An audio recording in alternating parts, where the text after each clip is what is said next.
support, no judgments from family, from community. You don't have a group chat, yada, yada, yada. Because if you did, your wig wouldn't be looking like that. They know. They know. They know. If a hard wig equals a soft life, I'm about to find the crunchiest, stiffest, most hardest wig I can find at the beauty supply store and sit that bitch at the top of my head like a yarmulke. Okay? This is another part of it. When we're talking about bad wig theory, hard wig, soft life, what I'm saying is y'all think it's like cute. And I'm, again, not telling you what to do, right? But I'm telling you that there's an underlying reason that works.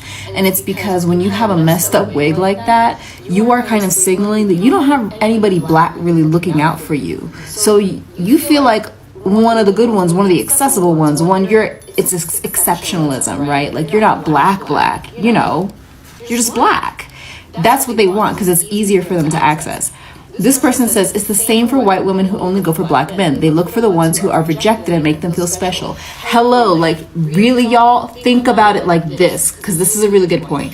Think about the white women who go out of their way to only date black men, right? They want to feel special. They want to get that specialness. And what do we think about the black men who specifically just go for those snow bunnies, right? We're like, you don't even like your own women, or you've got a fetish, or you've got whatever. You're objectifying these girls. And we tell the white girls, like, don't think that this is like special, good attention. They're just objectifying you.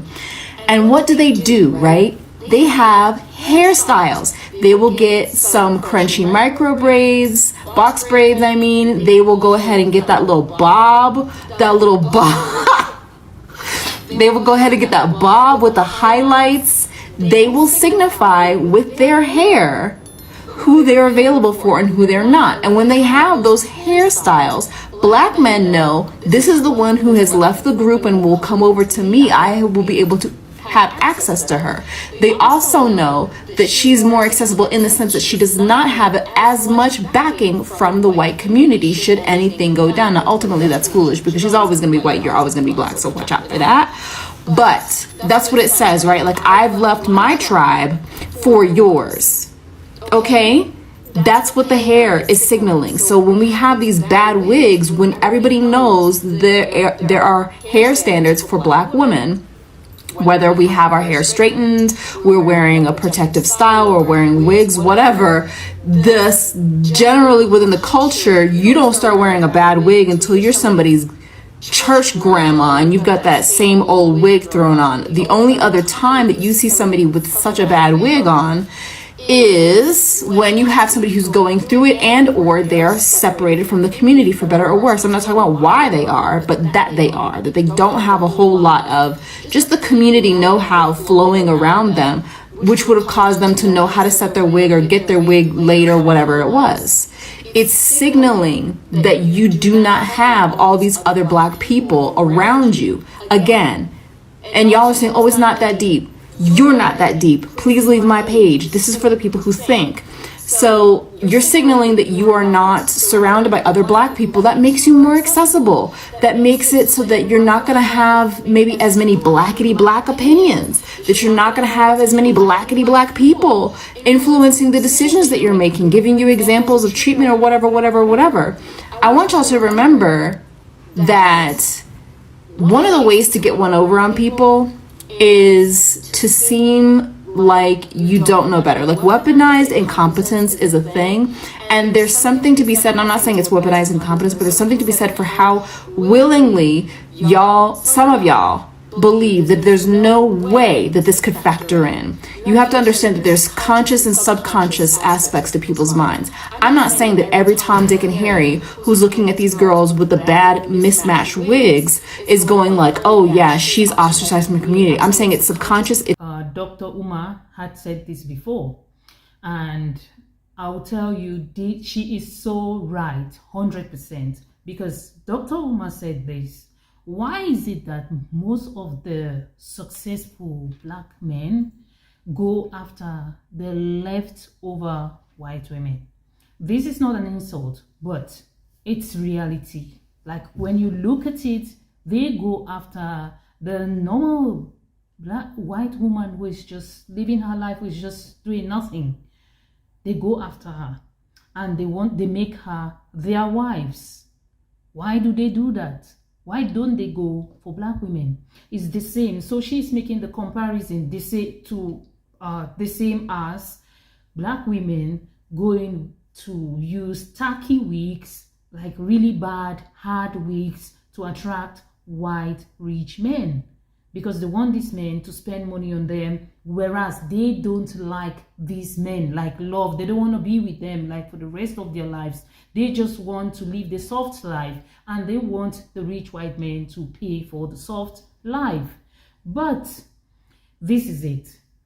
As she's rightly said, when you wear these hard wigs and in your mind you're trying to attract the guy who is going to pay for your lifestyle, you are in a way portraying yourself as desperate, as the outcast of the black community. Because as a black person, we always have a community. We always have that family member. We are always in the chat where someone will recognize, someone will see your hairstyle and tell you that, oh, your hair is bad. Can you do your hair? And if you can't even do it, some people will even propose to pay for you to do your hair.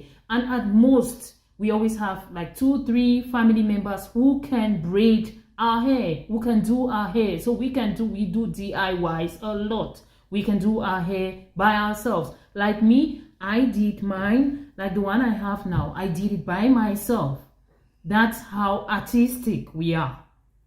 So she's really saying that if you, as a black girl, is going around with a tacky wig, hard wig, claiming that you want to attract a white guy to give you the soft life, girl, that's a signal to the white guys that you are you are easy to get. Like, that's easy access. It's easy to get to you because you don't really look like you belong to the black community, because black girls are always slick, always laid, always sharp. You know, they're always looking smart, gorgeous, and sexy. So, girl, put your game tight, because when you're going to have the soft life, what about after the soft life? Like, have you ever like sat down to think about what happens after you get the soft life? Because getting the soft life is not the ultimate. It's not the highest point of satisfaction. It's not the highest point of happiness. Are you happy after getting the soft life? Is that the man you want? Is that the man you want to spend the rest of your life with? Of course, 99% of black girls don't want to be with white men for the rest of their lives. That's the truth. That's the bitter truth.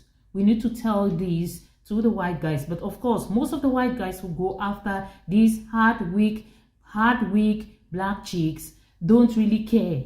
They just want to have the fun of having a black girl. They don't want you. They don't want your culture. They don't want to be with the black community or whatever. They just want to get laid with a black chick. They want to get the experience, and that's it. Let's continue.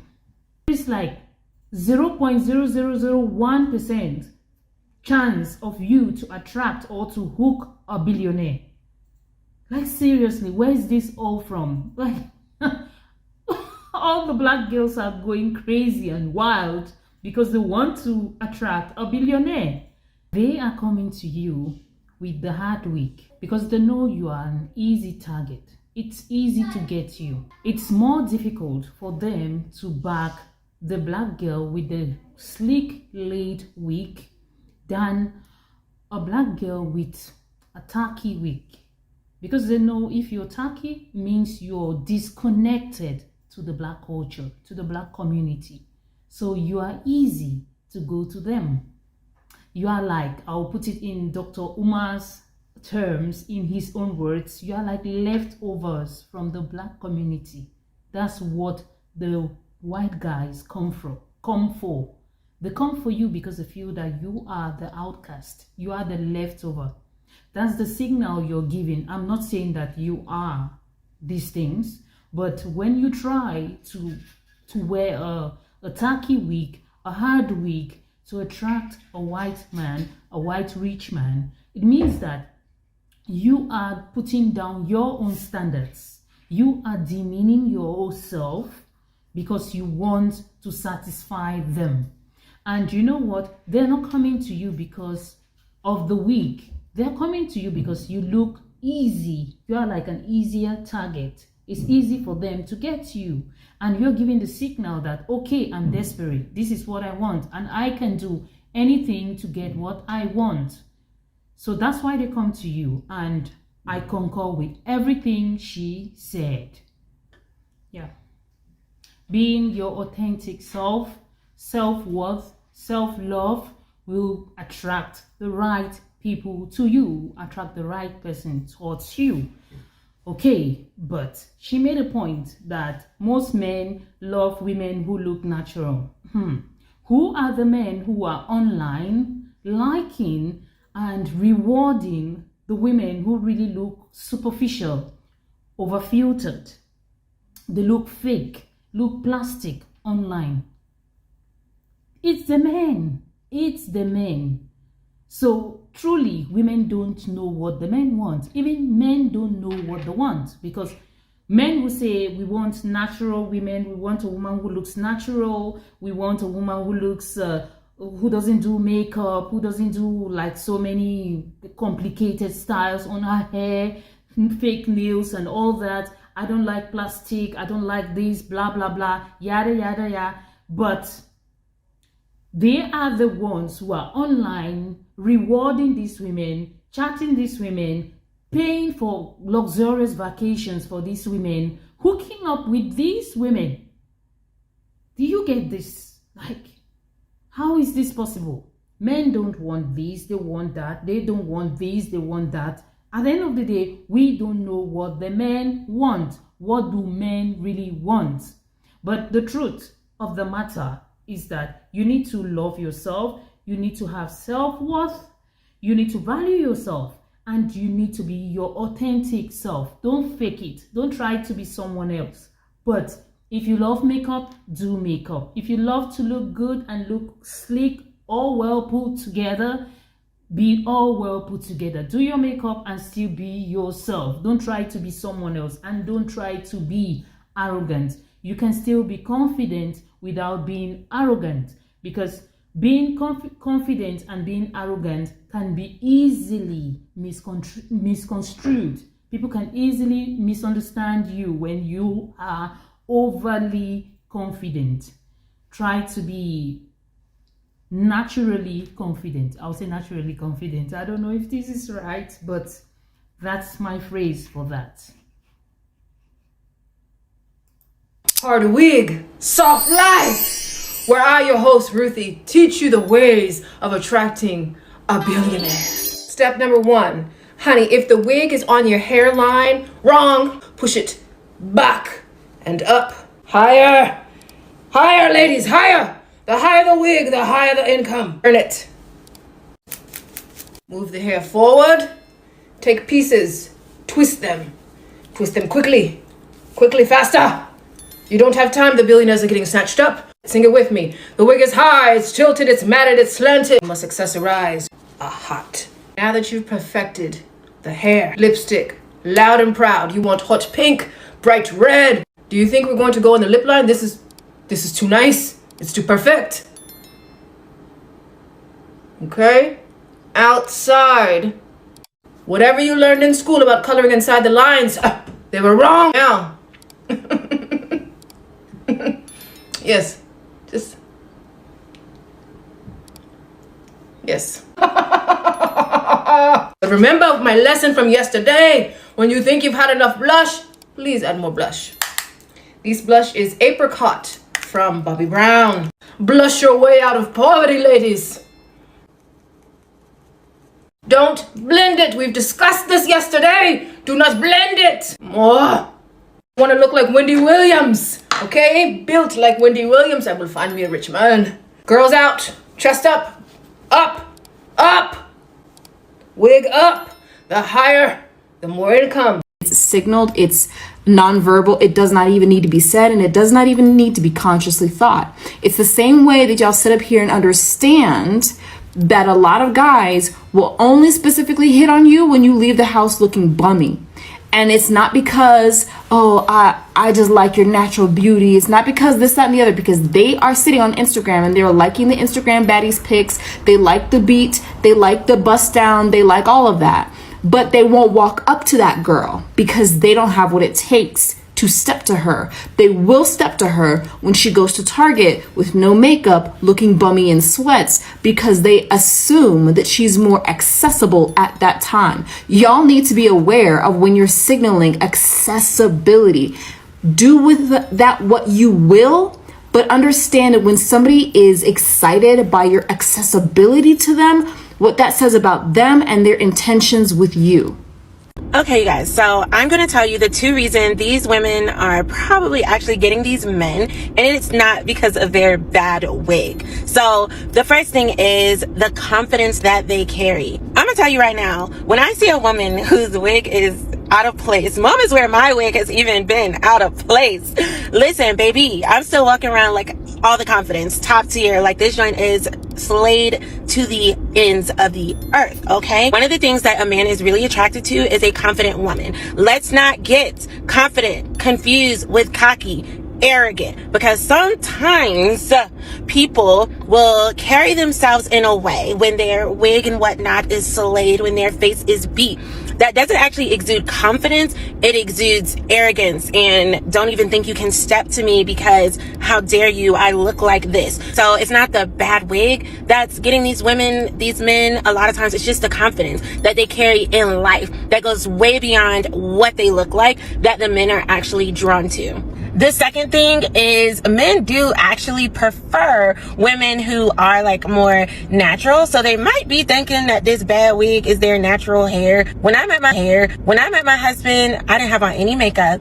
My hair was not in a weave, a wig, or anything. It was so basic. And he was like, one of the things that attracted me to you was the fact that you were not all done up. Now, sometimes I like to have fun with the makeup, but my husband, he can literally do without it. And most men can literally do without it, because at the end of the day, you don't wake up like that. The moral of the story actually is, if you want to get an amazing man that's going to love you well, be your authentic self, be confident, not cocky, in who that authentic self is, and love yourself well. And there's going to be somebody that's waiting to come and love you well also. A truly transitioning point in my dating life is when I started to value the person that God created me to be.